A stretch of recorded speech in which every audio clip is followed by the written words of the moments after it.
Hello and welcome to another episode of the Darkoath project. This is kind of like one of the final ones we're going to do with this for now, for the simple reason that we've basically completed the project. The whole box set is done and dusted, plus extras. So the little in-store campaign / competition thing that I was part of is ending this week. And I've got my 18 points as well as some extras. I finished up with 24 points in total. We'll go over that kind of towards the end and we'll look at what project we're moving on to next with. But for now, let's look at these Darkoath and Slaves to Darkness in general. So on this rather wide shot of our armies, you can see there's a variety of different things going on. We've got some terrain laid out. That's just to make things look nice. Although we will look at the Skullvein Manse / Warsquire Citadel right at the back there, because that's a recent addition that has been painted. But kind of working forward, we've got the Darkoath Savages that were already done. The Knights, I've still got 5 more to do, but the other Knights have been based, so they're all done. And everything's just as it is. The main focus is obviously these guys at the front. Which are the contents of the Darkoath box set, plus some other things that I've found and things that required some like building and painting and stuff like that. So let's go into the units first and have a quick look at them. We'll get the Slaves to Darkness stuff out of the way first. So representing our Slaves to Darkness infantrymen, which was worth 1 point. I got these Chaos Warriors done. A very simple paint scheme, quite effective, quite fun playing with the different kind of like textures and materials on the cloaks. So some have got some essentially like dragon scale, reptilian hides. Some have got your kind of more traditional furs. It's been a long time since I painted furs, so that was good to kind of have a play with and get used to that. And then some was actually skin. So some of the cloaks are made from skin with faces and stuff like that, which I thought was pretty cool.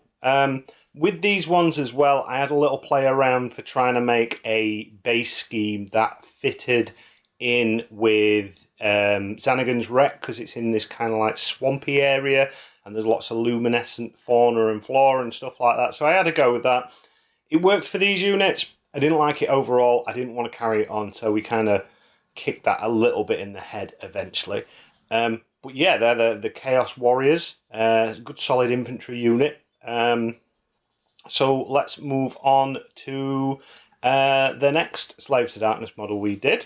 So this next guy is our Chaos Lord on Karadrak. It's a funny model, this one. It's not particularly well painted compared to the rest of them. I've done an okay job, but for whatever reason, I don't like the model. Now, I think it's the pose of the rider. I think the fact that he's holding his big kind of like long-hafted axe in a way that's kind of, I don't know, he seems not to know what to do with it. Like, oh, what am I doing with this? I'm a bit, I don't know. Like, generally speaking, because, you know, I was a reenactor, I have used quite large pole axes and stuff like that. You wouldn't walk around with it holding it out like some sort of weird unknown object. You'd hold, if you were on, you'd hold it either at a resting position, which you'd be holding it down, or maybe have it strapped on his back or something like that. I don't know. It's just mainly that. Everything about the individual elements of the model are cool. It's like a little dragon creature. It's got some cool armor. It was fun painting that. The pose is really good of it on the dragon. There's just, I don't know. I kind of described it to a few other people and the missus and that. It just feels like the model hasn't got much of a soul. It's kind of very clear cut and perfect. So, yeah, I got him painted though. Got him done. He's all based up. I ran out of tufts, so the base isn't brilliant, but it'll work for what it is. It's kind of like a chaotic waste. And I have got a little bit of a plan that when I start doing some more playing some battles and stuff like that, and playing some actual games for Age of Sigmar, I might start adding little skulls and little bits to the base and blooding up the axes and stuff like that, depending how well they do. He'll definitely be on there because I think adding some blood and guts and gore will probably make him a bit more interesting, as well as hide a multiple of sins as regards to the kind of painting. But yeah, that's Chaos Lord on Karadrak. He, for now, is in place of the leader of the Slaves to Darkness, General Tiberius Grimza, of Grimza. He's got lots of other names and titles and stuff like that. There's a bit of lore. I'm thinking about doing a lore video at some point. But I just want to kind of like get the model stuff done video-wise at the minute, and we might do a bit of a deep dive on the homebrew lores. But yeah, so he's the leader of the Slaves to Darkness Chaos Warrior contingent of my army. But then he does have a little ally. So not much is known about this little Chaos Dwarf man. Other than I found him in the bottom of a box of Age of Sigmar to build projects. He was, I seem to remember I bought him to do a diorama, which I never ended up doing. He was essentially going to be stood on top of a graveyard mound thing, and if you've seen the Nighthaunt Banshee ones, they look like these wailing maiden sort of things. He was going to be stood on there, and he's kind of like raising the dead, but that never happened. So he just went in a box with all the bits everywhere. So I've built him up, and we've now painted him. I've gone for a traditional Chaos Dwarf look to him, with the kind of like the red armour and the brassy goldy colours. Not brassy gold, but yeah, it kind of is brassy gold. And we've gone for a bit of like green tinted flame and multiple variations of colours on his little bauble things, his bottles, which I'm assuming is some sort of mage potions and stuff like that. The way I've painted them, they kind of look a bit like baubles, but that's fine. He can be a festive Chaos Dwarf. Quite happy with this model, quite happy with the way it turned out. He was one of the ones that I did later on, so I was quite happy with how the skin came out on him and how his beard came out and stuff like that. So yeah, it used to be available from Warhammer World. I think it was a Warhammer World exclusive one. Unfortunately, I couldn't find his little resin base bit that he sits on. It's got like a little bit of resin that sticks to a base, and he kind of like sits on top of it. But yeah, that's missing. But he's pinned to that base at the minute. That's a kind of like a base that I made a while ago. Ties in with some of the other bases, some of the other Chaos models. It might tie into a board if I decide to make it. But other than that, it's quite cool. I'll probably proxy him as a actual sorcerer. In it, I know generally speaking, dwarves aren't considered to be sorcerers or magical. But I seem to remember something about the Chaos Dwarves being able to use magic or something. But it doesn't agree with them. They slowly turn to stone, something to do with warp stone or something. But yeah, that's the Chaos Sorcerer. And that's all the Slaves to Darkness guys and girls that we made. So let's now move on to the Darkoath units. So bringing up the main bulk of the force is I've got them as one unit of Spearman, essentially. Although they could be split off into two 10-person units. If you so desire, I kind of like the idea of a giant horde coming towards you. So when I do start playing, I think that's how I'll use them. And then if that doesn't work, we'll split them up. But yeah, really enjoyed painting these. for the most part. The first few, because I'd not painted skin in a very long time, I wasn't very happy with the skin. I've not changed it because I'm a believer. It's good to kind of like look at what you've done and learn from it, adapt to it, and then you can always refer back to it and stuff like that later. The second batch I did was done using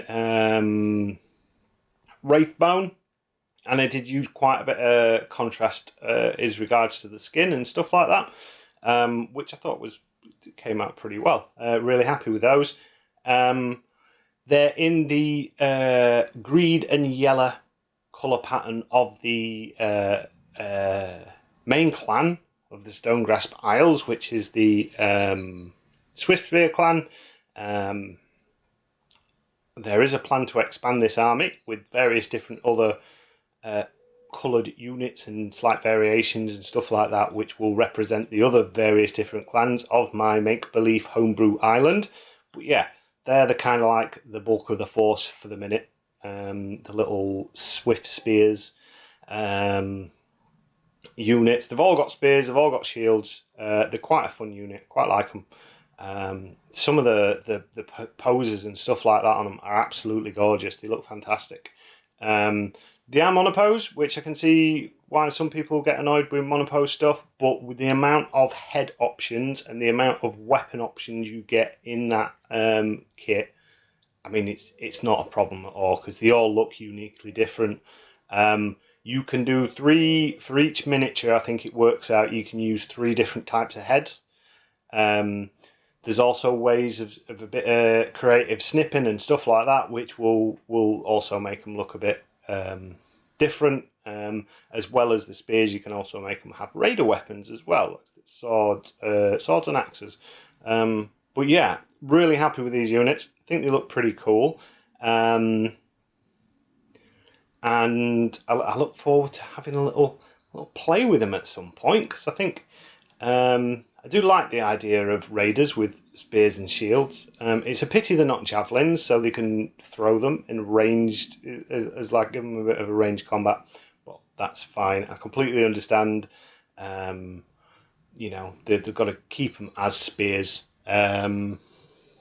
It is a pity that the Slaves to Darkness doesn't have much in the way of ranged combat support. I'd love like some little bowmen or something like that. But we have kind of got it covered with this next unit. So our next unit then are the Fell Riders. I did these as a different clan. So this is the insert clan name here. I forgot the name of my own clan. Whitemanes, that's it. Clan Whitemane. So colour scheme wise, for the shields and stuff like that, there's a lot of black and white, or a lot more black and white on here. I've also done the hair in this kind of slightly crudely put on white with then quite a heavy Nuln Oil wash, so the recesses really pop. Just kind of so they've all got white hair, because in my head it's kind of like a tribal tradition that the Fell Riders who go to war, they dye their hair white, with probably like more of a pasty stuff rather than an actual dye like you do conventionally speaking.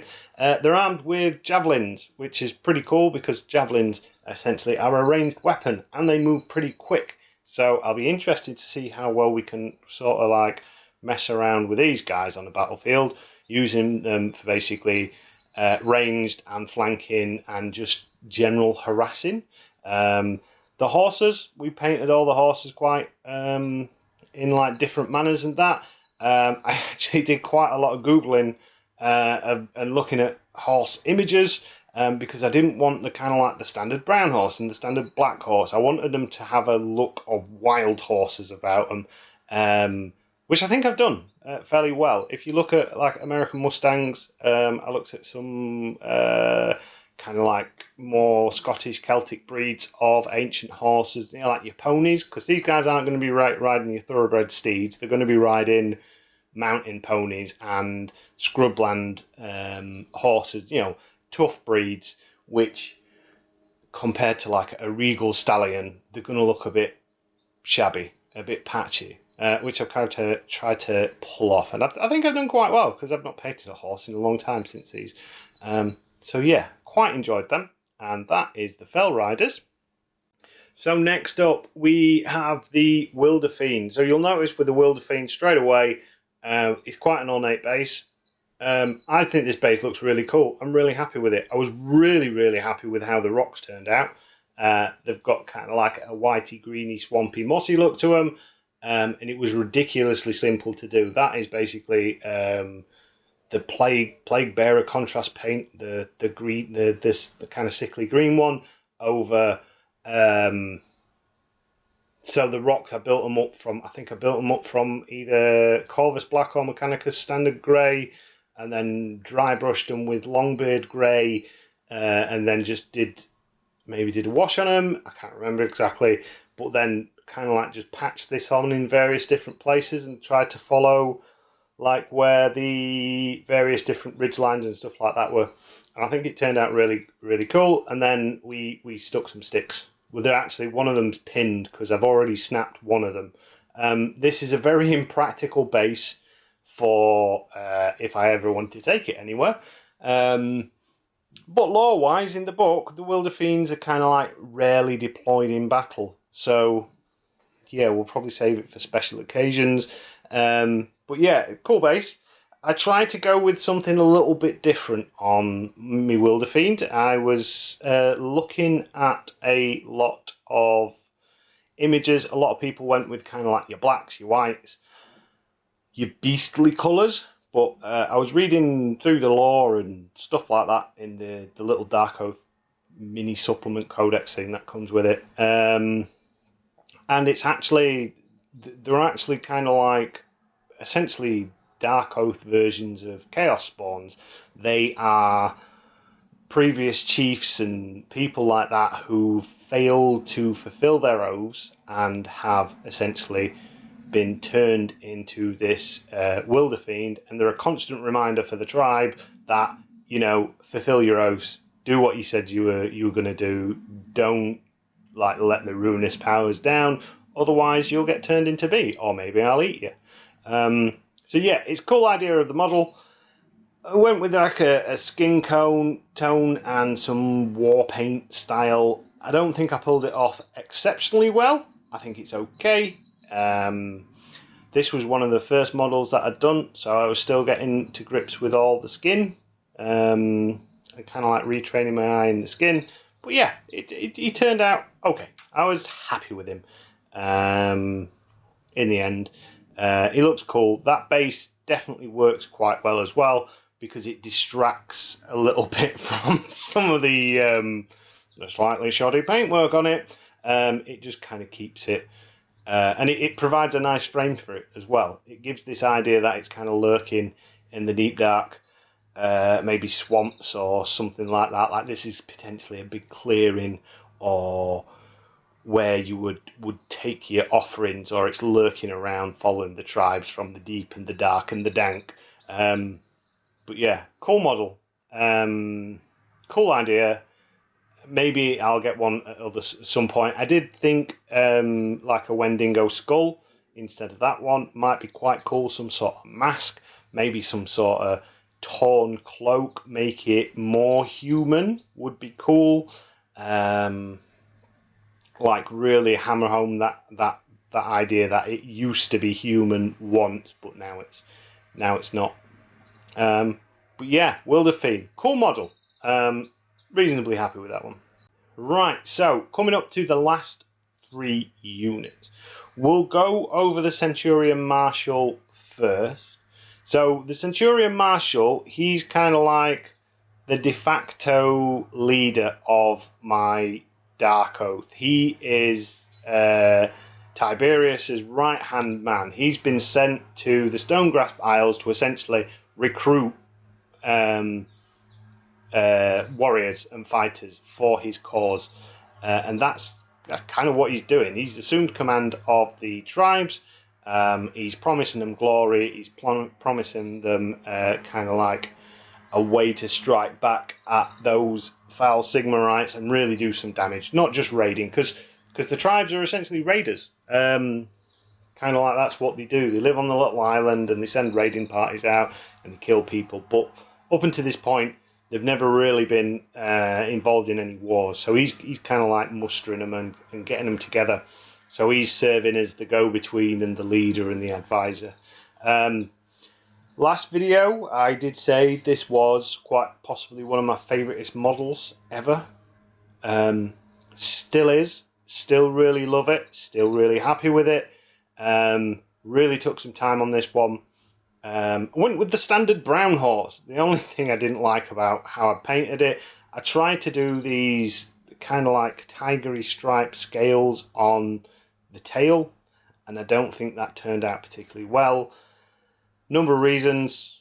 One, I struggle with the freehanding around curved surfaces. Flat surfaces I'm not too bad. Around a curved surface like that, I do struggle. And also, all my brushes as it stands at the minute are pretty rubbish. So it's very hard to get a nice crisp edge because most of them are kind of like splaying or too big. But apart from that, really happy with it. Again, the base is a bit barren, unfortunately, because I ran out of tufts. But I can always come back to things like that, and we'll sort them out later. But then that's our Centurion Marshall.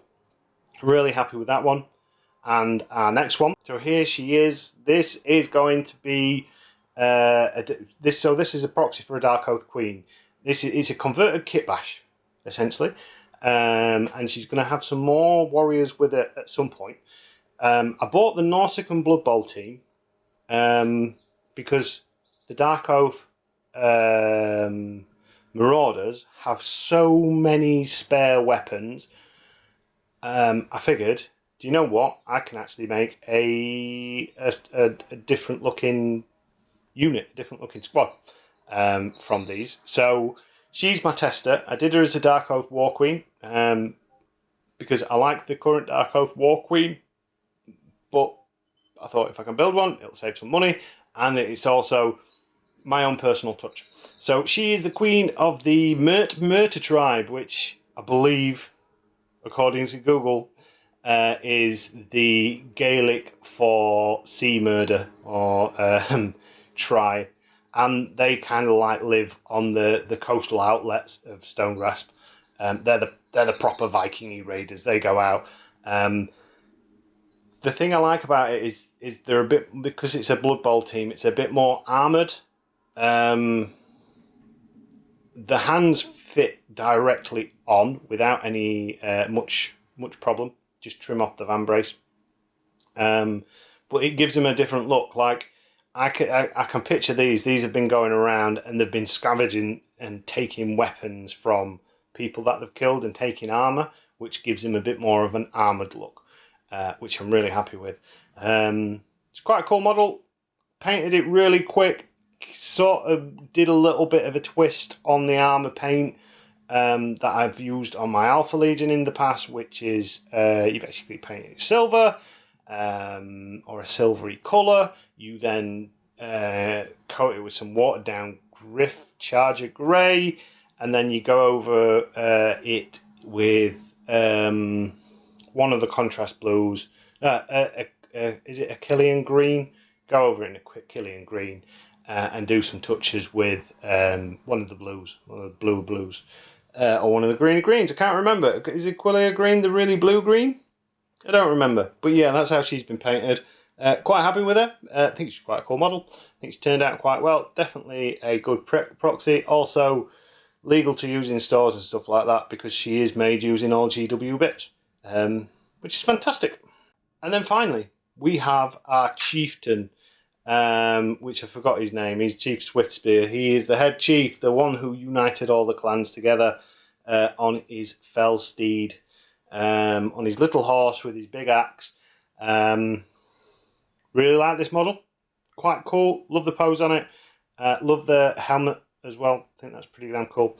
And yeah, it's just a general nice model. Did a little bit of extra work on the base and that with adding one of those GW plastic vines that you can twist around, just to give it an idea. That's, you know, it's not a barren place, the Stonegrass Isles. It's quite a lush place. It's quite overgrown. It's quite kind of like idyllic in a lot of ways, and the people, the tribes that dwell there, like it that way. They don't want people coming in, building the cities and the towns and stuff like that, because it's their way is the way of the land, sort of thing.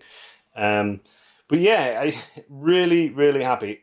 Probably you need to go in and do some blood around those head stumps and that, just to kind of make it a little bit less plain.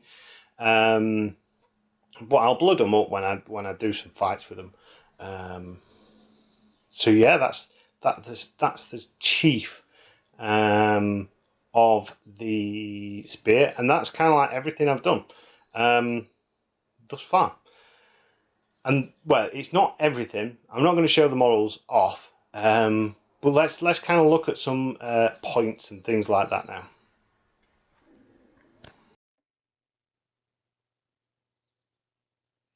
Okay then, so just to kind of finish up this video, we'll just go over the points, because this was all painted and made as quick as it was for this competition, which ends this week, 29th of June it ends, I believe. So points wise, I ended up with a grand total of 24. I've done a really good spreadsheet just to break it down for you, because I like making spreadsheets, because I'm a little bit weird like that. But yeah, so most of the points, as you can see, came from painting. We had the Darkoath box set, the Chaos Lord on Crackerdrak, Centurion Marshall, Chaos Warriors, Chaos Sorcerer, the Darkoath Queen, as well as a White King and a Vargskier from the Cursed City box set. It's a box set I've had for a very long time. I bought it when it pretty much, not when it immediately released, but when I think, did they do some made to order after the initial wave? I got Cursed City then. It was an impulse buy. I didn't really do much with it. I think I built maybe one or two of the models, but a lot of the models I didn't build. It just sat in a box, and everything got tidied away, unfortunately. But this competition has kind of like given me that enthusiasm to get on with it, and this is one of the brilliant things about competitions and stuff like that. It's why I enter them and events and stuff like that, because it really G's me up. So yeah, that was the painting side of it, and then I bought the Warcry starter set. I think it's Crypt of Blood or something like that. Basically, you get a Stormcast warband, which was, is it the Truth Seekers or something like that? I can't remember the exact name. It's the one that was originally for Warhammer Underworlds, or one of the Warhammer Underworlds one, not the original, one of the later ones. And you also get the Crimson Court, the vampire ones in it. So I got that because I like Warcry, I like the idea of it. I've done some demo games in the past of it. Really enjoyed it, really liked the rule set and stuff like that. Figured we'd give it a go. And because there was a couple of extra points to grab, I thought I'd try and get the missus involved. And surprisingly, she agreed. And thanks to her agreeing and doing quite a bit, getting involved, a bit of building and stuff like that, as well as the 3 games that we played, we've actually played 4 or 5 now. We're working through like some of the campaign books, which is pretty cool. Because I'd introduced her to the hobby. Beforehand, she referred to most Warhammer, as well as Warhammer 40k stuff, as boring little men. But she's enjoying it. She quite likes it, and stuff like that. So I introduced her, got some extra points. The building, the sort of playing, everything like that. Basically brought me up well over what I needed to, because originally I was on 16. I was going to paint a couple more units or get another couple of games of Warcry in just to top it off. But yeah, I managed to get my 24, which was brilliant. So at some point I will get a nice shiny coin Malleus um, to kind of show my little feat of strength in my my adventures back into Age of Sigmar. What was a really nice thing as well, so the guy who works at the local games workshop, I get on with him really well. Happy to call him a friend. We chat quite a bit and whatnot. Um, and yeah, he was so impressed I've managed to do so much in so little time. Because the event has been going on for quite a while, and he said a lot of it was kind of petering out and stuff like that. Up on the Facebook page, he gave me a little mention because he does a weekly hobby hero, and I was one of the hobby heroes, which made me smile quite a bit because that was nice, especially because it's one of the first events I've ever entered in an actual store. So yeah, positivity and praise and all that good stuff to you know to push me onwards. So we're calling the Darkoath project finished for now, which means we're moving on to our next bit. So I've got a couple of images up there, just small little thumbnail ones. I am planning on uploading some of these to Instagram and making my long dormant Instagram account, which is Painting with Gumption, I believe, a little bit more active. Another competition I entered was a weathering competition, and I entered this what used to be known as the Skull Vein Manse. Had a brief resurgence in Age of Sigmar with a War Scryer Citadel. I believe it came out at the time of the Endless Spells. It was a so I think I've mentioned this in a previous video. I bought it, I built it, I painted it.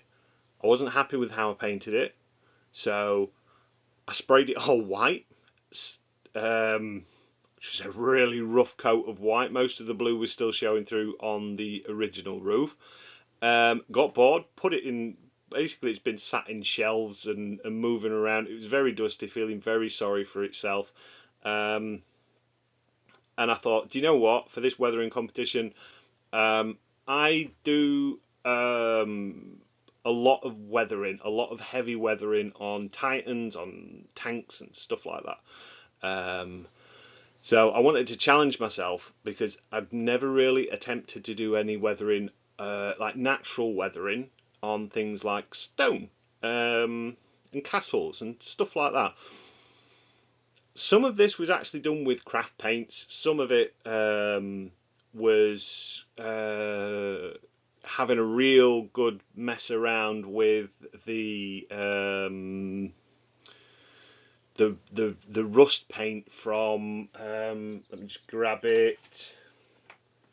Dirty Down Rust. I've used little bits of it before, but I've never had a project that I can go full ham on it since I've got it. So I thought I'd give that a go, as well as some pots of other weathering, like Vallejo's Streaking Grime, which is an acrylic streaking grime, not oil washers. So they were fun to play with.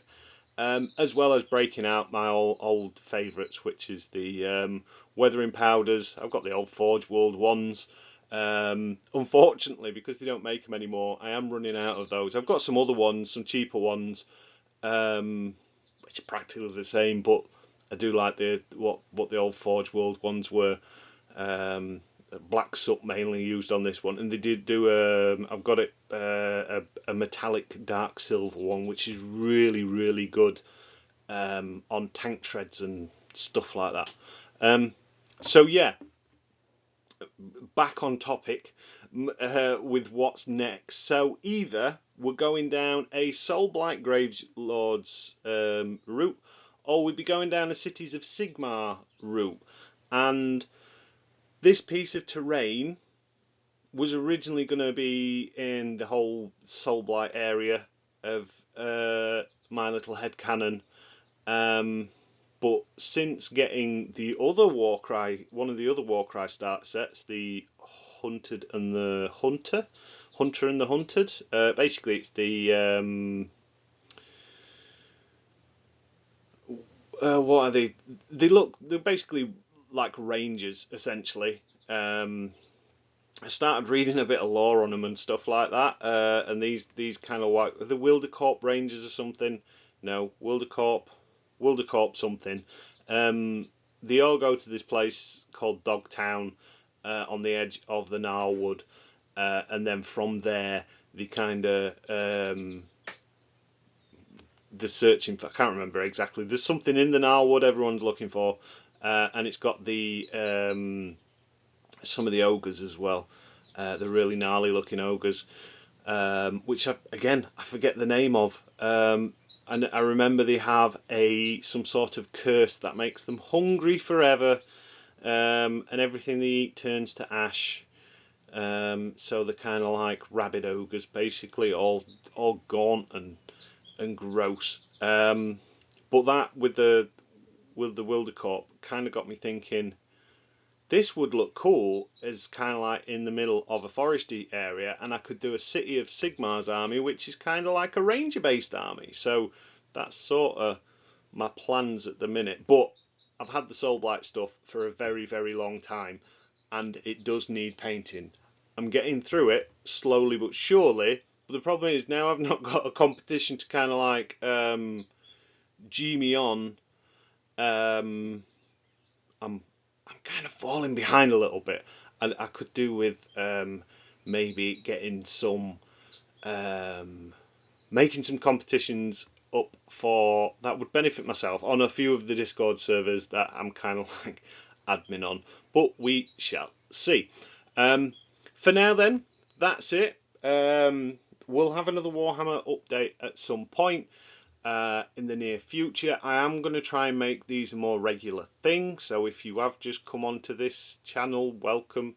There's not much Warhammer at the moment, some of it's a bit ropey. I'm trying to change that, I promise. But yeah, we're getting there. I'm trying to maybe make it a semi-regular update, but obviously things like this take time to produce, and for this channel, first and foremost, is always going to be X4, because although it's still a very small channel, X4 with a Star Wars Interworld mod is the thing that has got it growing, and it has got all the people commenting and liking, and I'm liking that we've created.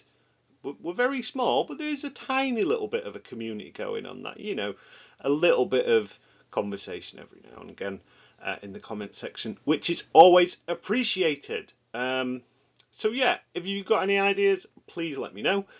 Drop it in the comments below. I do go through all the comments and reply to them, not immediately, sometimes immediately, but usually not always immediately. A lot of the time it's when I'm doing the admin bits of uploading videos and that on YouTube with a cup of tea. I like to have a read through them and reply to them. I do reply to pretty much, I'd say 99% of comments. Every now and again I don't. But yeah, by the by. Anyway, thank you for watching, as ever. Take care of yourselves, and until next time.